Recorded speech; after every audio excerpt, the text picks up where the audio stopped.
আল্লাহ তাআলা অনেক শ্রেণীর ব্যক্তিকে ভালোবাসেন বলে তিনি ঘোষণা করেছেন। তিনি বলেছেন যে আমি তাদেরকে ভালোবাসি। এর মধ্যে এক নাম্বার হচ্ছে আল মুহসিনুন। মুহসিনুন মানে হচ্ছে যে ইহসান করে, মানে অন্যের প্রতি অনুগ্রহ দেখায়, অনুগ্রহশীল, অন্যের প্রতি দয়াশীল, অনুগ্রহশীল। এই সমস্ত বান্দাদের আল্লাহ ভালোবাসেন। আল্লাহ বলেন ওয়া আনফিকু ফি সাবিলিল্লাহি ওয়া লা তুলকু বিআইদিকুম ইলা তাহলুকা ওয়া আহসিনু ইন্নাল্লাহা ইউহিব্বুল মুহসিনিন। তিনি বলেন যে তোমরা আল্লাহর রাস্তায় দান করো আর নিজেরা নিজেদেরকে ধ্বংসের মুখে ঠেলে দিও না, আর তোমরা ইহসান করো অন্যের প্রতি, কারণ ইন্নাল্লাহা ইউহিব্বুল মুহসিনিন, আল্লাহ তাআলা মুহসিনিনদের ভালোবাসেন। মানে যারা অন্যের প্রতি অনুগ্রহ দেখায়, অন্যের প্রতি দয়া পরবশ, তাদেরকে আল্লাহ ভালোবাসেন। সুবহানাল্লাহি ওয়া বিহামদিহি। তাহলে পেয়ে গেলাম, মিলায় নেন যে অন্যের প্রতি সফট কর্নার, অন্যের প্রতি দয়া, অনুকম্পা, হেল্পিং হ্যান্ড, হেল্প করার মানসিকতা, অন্যের দুঃখে কাদা, এই মাইন্ডসেট, এই মেন্টালিটি আমাদের আছে কিনা একটু মিলিয়ে নেন। না থাকলে রিমাইন্ডার হিসেবে নেন যে আমরাও যেন মুহসিনুনদের কাতারে শামিল হতে পারি। ইহসান এটা অনেক বড় তবকার একটা আমল। ইবাদতেও ইহসান লাগবে, ইবাদতের বাইরে সামাজিক কর্মকাণ্ড, রাষ্ট্রীয় কর্মকাণ্ড, সব কাজে আল্লাহ তাআলা এই ইহসানকে আবশ্যক করেছেন। অনুগ্রহ, অন্যদের প্রতি অনুগ্রহশীল হওয়া। ইবাদতে ইহসানটা কেমন? সেদিন জিবরাইল আলাইহিস সালাম রাসূল সাল্লাল্লাহু আলাইহি ওয়াসাল্লামকে জিজ্ঞেস করেছিলেন যে ইয়া রাসূলুল্লাহ ফাখবিরনি আনিল ইহসান, ইহসান আবার কি, আমাকে একটু বলেন। তো ইবাদতে ইহসানটা কেমন? রাসূল সাল্লাল্লাহু আলাইহি ওয়াসাল্লাম বললেন যে ইহসান হচ্ছে আন তা'বুদাল্লাহা কাআন্নাকা তারাহু ফাইন লাম তাকুন তারাহু ফাইন্নাহু ইয়ারাক। তুমি এমন ভাবে ইবাদত করবে, তুমি ভাববে যে তুমি আল্লাহকে দেখছো, তুমি আল্লাহকে দেখে দেখে ইবাদত করতেছো, এরকম ভাবো না একটু। আর এটা ভাবতে যদি কষ্ট হয়, অন্তত এতটুকু তো ভাবো যে আল্লাহ তোমায় দেখছেন। এতটুকু ভাবা যাবে না?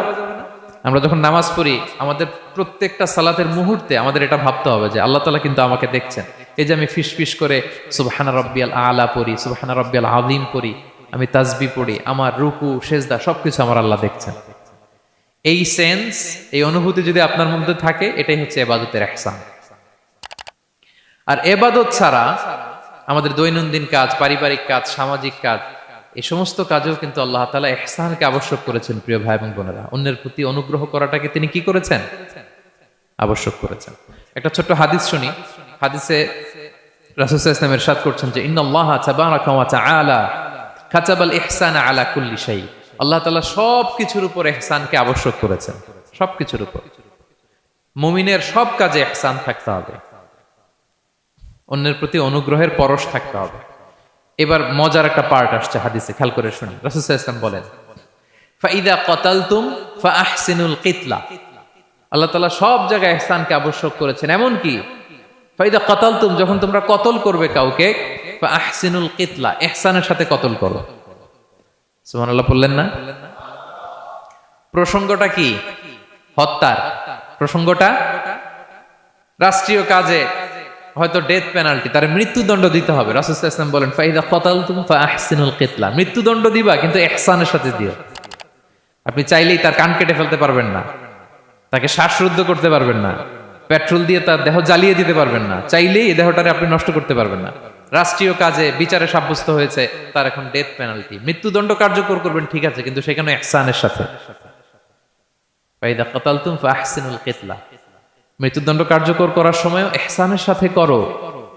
ওয়া ইদা যাবাহতুম ফাআহসিনুয যাবাহা, জবাই করার সময় ইহসান করো। সুবহানাল্লাহ। করতেছি জবাই, করতেছি কি, তো মেরে ফেলতেছি প্রাণীটাকে খাওয়ার জন্য, স্লটারিং, লিটারালি আমি ছুরি চালাচ্ছি ওর গলায়, ফিনকি দিয়ে রক্ত বেরোবে, এখনই মেরে ফেলতেছি, কিন্তু যা মনে চায় আপনি কোপাতে পারবেন কুরবানির পশুকে? কষ্ট দিতে পারবেন না। আমরা এই ভুলটা করি। রাসূল সাল্লাল্লাহু আলাইহি ওয়াসাল্লাম দেখেন আরো স্পেসিফিক করে বলছেন যে ওয়ালিউহিদ্দা আহাদুকুম শাফরাতাহু ওয়ালিউরিহ যাবিহাতাহু, তোমরা জবাইয়ের সময় তোমাদের ছুরিটাকে ধার করে নিও, যাতে করে প্রাণীটা কম কষ্ট পায়। সুবহানাল্লাহ। আমরা অনেক সময় ভুল করে ফেলি। আমরা গরু শোয়ানোর পরে এই রশি কোথায়, এই ছুরি কোথায়, এই কষাই কোথায়, এই যে 7 জনের নামে জবাই হবে এদের নাম কোথায়? গরুটাকে আমরা কষ্ট দিচ্ছি। রাসূল সাল্লাল্লাহু আলাইহি ওয়াসাল্লাম বলে না, মুমিনের প্রতিটি কাজে ইহসানের পরশ থাকে। তারা প্রাণী জবাই করবে ঠিকই খাওয়ার জন্য, কিন্তু এখানেও ইহসান করতে হবে, ঠিক কিনা? তারা মৃত্যুদণ্ড কার্যকর করবে, ডেথ পেনাল্টি রাষ্ট্রীয় আইনে, কিন্তু যেমন মনে চায় তেমন করা যাবে না। ওইখানেও ইহসান রাখার দরকার আছে না নাই? প্রিয় ভাইয়েরা, এই ইহসানকে যারা মেনটেন করে জীবনের সব কাজে, আল্লাহ তাদেরকে বড্ড ভালোবাসে। বড্ড পছন্দ করেন। তো আমরা যেন সবাই সবার প্রতি ইহসান করি।